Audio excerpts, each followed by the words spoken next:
Good morning dear students. हम Lord Tennyson की Lotus Eaters को आज स्टार्ट कर रहे हैं। इससे पहले वीडियो में हमने इसके बारे में इंट्रोडक्शन करा था और उसमें हमने बताया था कि किस प्रकार से ये लोटस ईटर्स का रेफरेंस जो है वो टेनिसन ने होमर की ओडिसी से लिया है। और ओडिसी में ओडिसिस या यूलिसिस हीरो है और जो कि ट्रोजन वॉर्स के 10 वर्षों तक लड़ाई करने के पश्चात वापस अपनी इथाका की किंगडम की ओर जब चला था तो उसको जो एडवेंचर्स का सामना करना पड़ा था उसमें एक एडवेंचर यह भी था कि वो लोग लोटस ईटर्स पर वो और उसके कंपेनियंस अफ्रीका में लोटोफगोई आइलैंड पर लैंड हुए थे, पहुंच गए थे और जहां वहां के लोगों ने यूलिसिस और उसके कंपेनियंस को लोटस दिया था और उसका प्रभाव यह था कि उसके अंदर एक लेथार्जी, लेजीनेस, इंडोलेंस, आलस्य उत्पन्न हो जाता है। खाने वाले के मन में कुछ भी करने की इच्छा खत्म हो जाती है। उन्हें लगता है बस केवल आलस्य पूर्वक वहीं पड़े रहो। वो जब स्थिति को टेनिसन ने पढ़ा तो उसने उसके आगे कल्पना की है कि क्या हुआ होगा, कैसा हुआ होगा जब यूलिसिस और उसके कंपेनियंस लोटस ईटर्स के लैंड पर पहुंचे। तो जो 2 सेक्शन में है ये कविता, फर्स्ट सेक्शन में 5 स्टेंजास हैं और ये 5 स्टेंजास हमें वहां की नेचुरल सीनरी, वहां कौन कौन से किस प्रकार के माउंटेन्स हैं, किस प्रकार की स्ट्रीम्स हैं, यह सारा बताता है।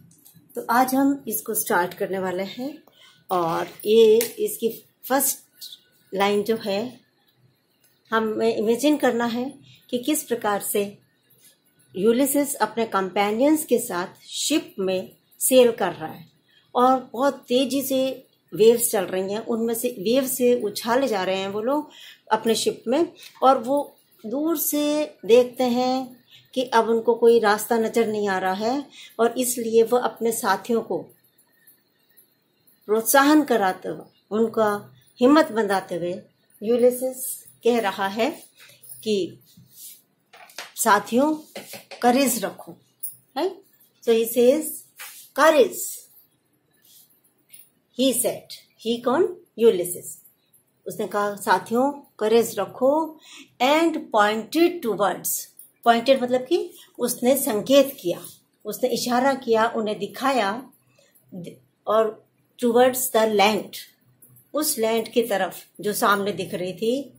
और उसने कहा कि this mounting wave, mounting means ये जो राइजिंग वेव है, ये जो जिस लहर के साथ हम चल रहे हैं वो mounting rising wave will roll us मतलब will move us, will take us, ये हमको ले जाएगी shoreward soon. Shoreward means towards the shore, किनारे की ओर ले जाएगी कि अब हम बहुत ही शीघ्र ही किसी न किसी आइलैंड के किनारे पर पहुंच जाएंगे। इसलिए हैव करेज, हिम्मत रखो, बी ब्रेव। इस प्रकार से उसने अपने साथियों का हिम्मत बंधा रहा है, करेज रखने को कह रहा है। और उसके पश्चात ये आगे चल रहे हैं और कह रहे हैं कि इन द आफ्टरनून, और आफ्टरनून में, इन द आफ्टरनून दे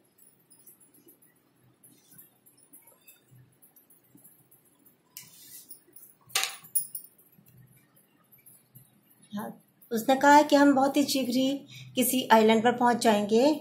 और इन द आफ्टरनून दोपहर बाद दे केम अनटू अ लैंड। तो वास्तव में जैसा कि उसने कहा था, आफ्टरनून में दे केम मतलब दे रीच्ड, वो पहुंच गए, अनटू अ लैंड, एक ऐसी लैंड पर पहुंच गए, इन विच, जिसमें कि इट सीम्ड ऑलवेज आफ्टरनून। वो कह रहा है कि ऐसी जमीन थी, एक ऐसी लैंड थी, ये एक ऐसा आइलैंड था जिसमें हमेशा ही आफ्टरनून रहता था। आफ्टरनून वही लेजीनेस, मॉर्निंग वाली एक्टिविटी नहीं है, बहुत ज़्यादा चहल पहल नहीं है वहाँ के वातावरण में। हमेशा ही एक प्रकार की दोपहर बाद का, शाम का सा समय होता रहता है। तो in the afternoon they reached unto a land in which, जिसमें कि इट सीम्ड ऑलवेज आफ्टरनून, हमेशा ही आफ्टरनून प्रतीत होता है।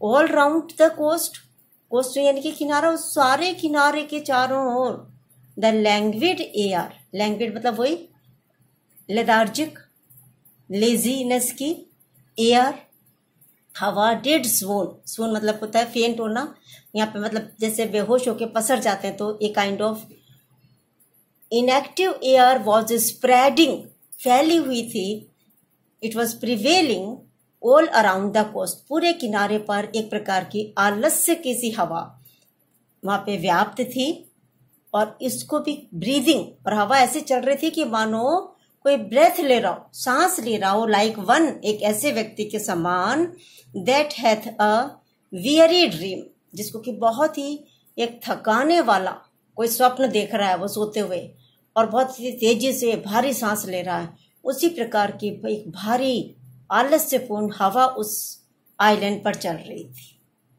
और full faced above the valley, और वहां पे एक वैली थी ये, और वैली के ऊपर बिल्कुल फेस सामने किया हुआ, मतलब just opposite the valley, valley का, घाटी का बिल्कुल सामने फुल फेस दिखाता हुआ क्या था, स्टूड द मून, स्टूड मतलब खड़ा होना होता है, यहाँ पे मून शाइन कर रहा था, चमक रहा था।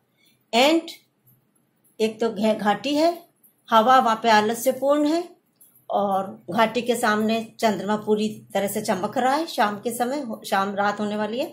And like a downward smoke, फिर सिमिलरली उसने स्मोक से, स्मोक होता धुआं, लेकिन धुआं हमेशा अपवर्ड राइज करता है, अपवर्ड मतलब होता है ऊपर की ओर, और डाउनवर्ड होता है नीचे की ओर। तो ऐसा लगता है कि मानो स्मोक डाउनवर्ड आ रहा हो, धुआं नीचे की आ रहा हो। ऐसा क्या चीज थी? द स्लेंडर स्ट्रीम, स्लेंडर मतलब थिन होता है, यहाँ नैरो, सकरी, और स्ट्रीम यानी कि रिवर, एक सकरी नदी ऊपर से ऐसे नीचे आ रही थी कि मानो धुआं नीचे की ओर बढ़ रहा हो। और ये कहाँ आ रही थी? अलोंग मतलब होता है साथ साथ, द क्लिफ मतलब होता है रॉक, चट्टान के साथ साथ नीचे की ओर बढ़ रही थी। To fall and pause and fall did seem, और ऐसा लग रहा था कि कभी तो ये नीचे फॉल हो रही है, नदी का पानी जो है वो फॉल मतलब गिर रहा है, एंड पॉज मतलब होता है स्टॉप, रुकना। कभी नदी नीचे, इसका पानी नीचे की ओर गिरता हुआ प्रतीत होता था, कभी पॉज हो जाता था यानी कि रुक जाता था, कभी फिर से फॉल होता था। डिड सीम प्रतीत हो रहा है, ऐसा प्रतीत होता था कि नदी का पानी कभी गिर रहा है, कभी नदी बह रही है, कभी रुक गई, कभी बह रही है, कभी रुक गई। इस प्रकार से फर्स्ट स्टेंजा में कवि ने, हम पोएट टेनिसन ने हमारे सामने उस लेटोफोकोई आइलैंड की, उस लोटस ईटर्स के आइलैंड की नेचुरल सराउंडिंग्स का वर्णन किया है कि किस प्रकार की हवा थी और किस प्रकार से नदी जो थी वो ऊपर से नीचे की ओर आती हुई स्मोक की तरह से, धुएं की तरह से नजर आ रही थी। सेकंड स्टेंजा स्टार्ट है, अ लैंड ऑफ स्ट्रीम्स, और यहाँ ये एक नदी नहीं थी, वरन यहाँ बहुत सारी स्ट्रीम्स थी। स्ट्रीम्स मतलब रिवर्स, रिवर्स यानी कि नदियां। ये एक नदियों की जमीन थी, और कोई इस तरीके से बह रही थी, कोई उस तरीके से बह रही थी। तो कह रहा है कि सम कौन, सम मतलब कुछ, और कुछ किसके लिए आया? रिवर्स के लिए। कुछ नदियां तो लाइक ए डाउनवर्ड स्मोक, जैसे कि उसने पहले स्टेंजा में बताया कि कुछ नदियां तो नीचे आते हुए धुएं की तरह से, स्लो ड्रॉपिंग वेल्स, और धीरे धीरे ड्रॉपिंग गिराती हुई, वेल्स मतलब पर्दे या घूंघट, ऑफ थिनेस्ट लॉन, बिल्कुल पतले पतले से लॉन, ऐसा लग रहा था कि उनके साथ साथ एक लॉन की पतले लेयर भी नीचे आ रही है, उसको ड्रॉप करती हुई, एक अपने वेल को, घूंघट को नीचे गिराती हुई आगे बढ़ रही थी। एंड सम, और कुछ, through the wavering lights, wavering मतलब होता है फ्लक्चुएटिंग, कभी तेज होना, कभी कम होना, कभी तेज। तो यहाँ पे वेवरिंग क्या है? Lights and shadow, lights and shadow दो अपोजिट शब्द हैं। लाइट मतलब प्रकाश, शेडो माने छाया। और यहाँ पे एग्जाम्पल है फिगर ऑफ स्पीच ऑक्सीमोरन का, जहां पर कि दो opposite ward side by side लगा देते हैं कभी, उसको हम इंग्लिश में ऑक्सीमोरन का फिगर ऑफ स्पीच बोलते हैं। तो यहाँ पे वो कुछ नदियां ऐसी थी जो कभी तो लाइट दिखती थी उसमें, कभी वापस शेडो आ जाती थी, कभी फिर लाइट। तो इस प्रकार से वो ब्रोक कर रही थी, आगे बढ़ रही थी। रोलिंग, रोलिंग मतलब मूविंग, मूविंग फॉरवर्ड, आगे बढ़ते हुए, ए स्लम्बरस शीट ऑफ फोम, और एक स्लम्बर मतलब स्लीपिंग, एक फैली हुई सोती हुई मानो की शीट मतलब होती चादर, फोम मतलब होते हैं झाग, बिलो। तो अपने साथ साथ आगे वो नीचे एक झाग की सी चादर स्प्रेड करे जा रही थी, फैलाई जा रही थी। उस नदी, इस प्रकार की नदियों के सामने दे कौन? यूलिसिस और उसकी कंपेनियंस, यूलिसिस और उसके साथियों ने देखा द ग्लीमिंग रिवर, यानी कि द शाइनिंग, ग्लीमिंग मतलब होता है शाइनिंग के जो चमकती हुई नदी थी, सीवर्ड मतलब टूवर्ड्स सी होता है समुद्र, समुद्र की ओर, फ्लो मतलब बह रही थी।